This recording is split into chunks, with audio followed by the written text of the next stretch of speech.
Sinabi po ngayon ni COMELEC Chairman George Erwin Garcia na tiyak nang ipagpapaliban ang barangay at sangguniang kabataan elections na nakatakda sana sa Disyembre.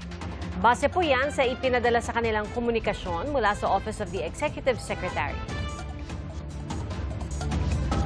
Kino-confirm sa atin sa 12 ng Agosto, alas 2 ng hapon, ay magkakaroon ng formal signing ceremony.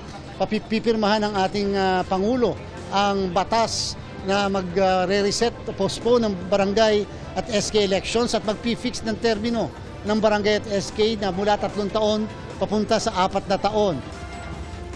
Sakaling maisa batas, gagawin ang eleksyon sa November 2026. Sa kabila ng kumpirmasyon ng Malacanang, sinabi ni Chairman Garcia na tuloy-tuloy pa rin ang voters registration na tatagal hanggang August 10. Mga kapuso, maging una sa saksi. Mag-subscribe sa GMA Integrated News sa YouTube para sa iba't ibang balita.